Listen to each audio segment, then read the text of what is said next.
Martin, Landview Police, open up in there. Police? That's right, Miss Vasquez. If you don't let me in, I'm afraid I'll have to break the lock.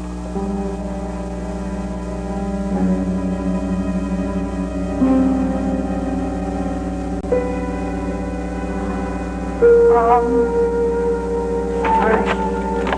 Come in. Hello, Ava. I thought if I said it was Scott Edgar, you probably wouldn't open the door.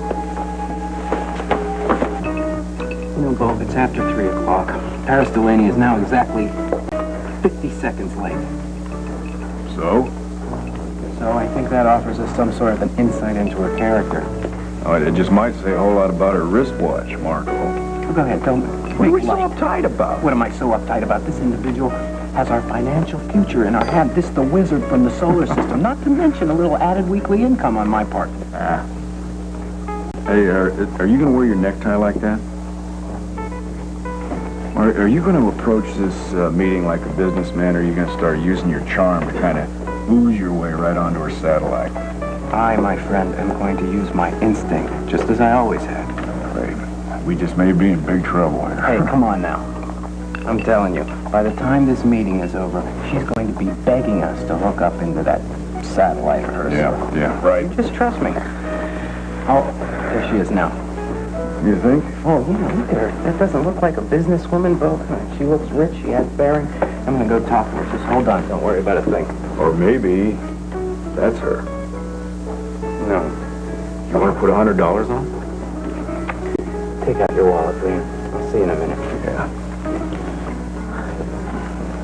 Thank you, Viki. Mm-hmm. When you called, you mentioned something about a featured article in the banner. Mm-hmm. Well, since you've known the late President Guerrero for so many years, you seemed like a perfect person to interview. Well, I'll tell you, I'm not altogether too sure I want to go public, given the way his enemies are operating. Well, Ace, I'm afraid that's public knowledge already. The rebels are making a big deal out of Guerrero allowing you and your corporation to, well, destroy the land and the people. That is a lot of bull, Viki. I paid those peasants higher wages than the locally owned refineries. And talk about destroying the land, you have to dig holes to get down to get the oil. And we will certainly present that side of it in the article. And mention the millions I'm going to lose. Maybe I shouldn't be complaining about money. Poor general lost his life. Pa, the rebels have mentioned Guerrero's family, that they live somewhere in the United States. Did you know them? He had an American wife. I might have met her a few times. He threw a lot of fancy parties, but that was 20 years ago. And he had a child. Yeah, a son. He took him to the States when he was about 2 or 3 years old, and he went to great pains to make sure their identities were secret. I have no idea where they live. How old would that son be now? 18, 19. Does he know who his father is? Or was? You know, I don't think it really matters now, Clint.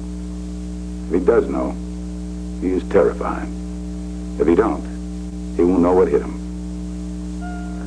Yeah, that's it. How long will I have to be in these bandages, Mildred?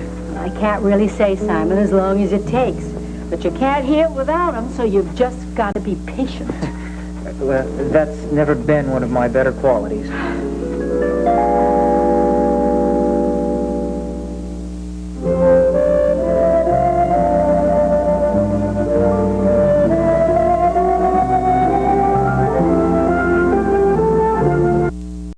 Sorry to barge in on you like this, but you never returned any of my messages. Yeah, well, I didn't forget. I just didn't feel like I had anything to talk to you about. Are you going to give me some more divorce papers that I'm going to have to tear up?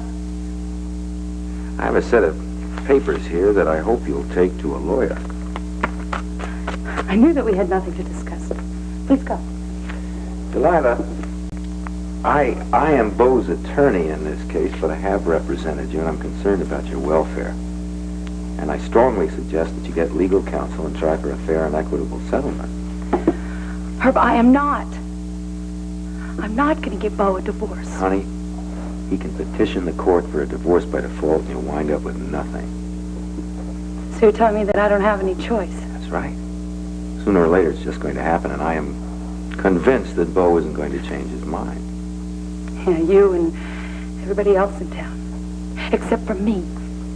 Me, see, I know how much Bo still loves me. The harder you dig your heels in, the more resentful he becomes. He wants to be fair to you. Fair? Yes. He won't even give me a second chance. And you're telling me that he's being fair? He wants you to get a settlement that will take ample care of you. How many times do I have to tell you that I don't want any of Bo's money? You've been living on his money all these weeks, haven't you? Here, could you please return these to Bo? I haven't opened up the envelope, so I don't know what the amount of the check is, but just please take it and give it to him. I got along fine before I had any Buchanan money, and I can get along fine now without it. You have a job? No, but I plan to get one shortly. Now, is there anything else that we have to talk about? You have any kind of a time limit on this course of action? I mean, after a certain point, will you accept the inevitable? Never. Never. Well, just in case you change your mind, I'll leave these with you. Herb, you may as well take them, because I'm going to throw them in the garbage. Whatever. Have a nice day. Sorry about it.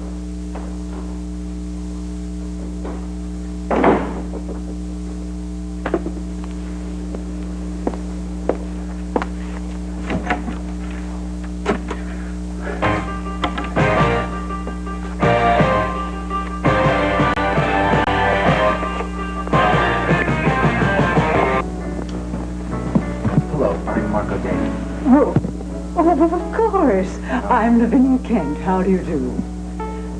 But we haven't ever met, have we? No. I'm sorry. I thought you were someone else. If Oh, you'll but that's excuse too bad because I've been meaning to call you. me. Yes, I just loved your movie Blood Moon. Oh, Mrs. Kent. How are you? Your table's ready. Oh, thank you, Dino. Will you join me, Mr. Dane? No, please. I have got to take a meeting. If you'll Wait just a excuse moment, me. Dino. Please. I want to tell you, I happen to be the president of the Landview African Violet Society, Mr. Dane. Really? You cannot believe the intrigue that goes on around Contest Town. No, I can imagine. I've written a have to get back to this meeting. screenplay, a murder mystery, based on a garden club such as ours. You know, I'm not in the movie business anymore. I'm into cable television now. But this would be a perfect TV script.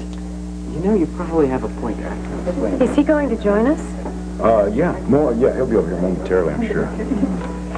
Mr. Buchanan, what Would you exactly... make that bowl, please? Fine. Good. Bo, what exactly is the nature of your business relationship with Mr. Dane?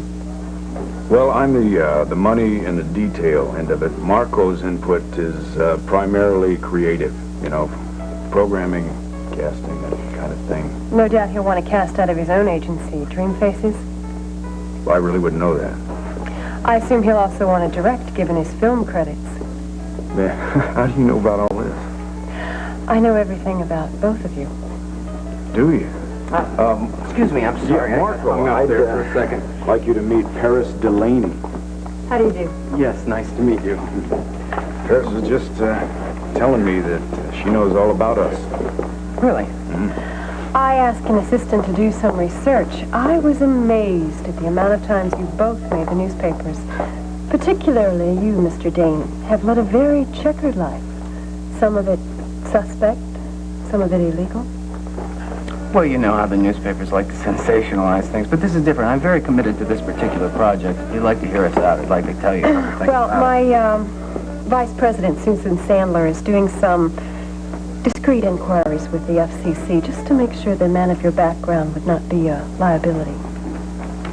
Although my public relations director, Margaret Coombs, seems to think that a man of your imagination would be a great asset. Is your company totally a female operation? I don't discriminate. If a man is qualified for the position, he will be given an equal opportunity. For example, my secretary is a male. Now, shall we order? Then we can get down to specifics. All right?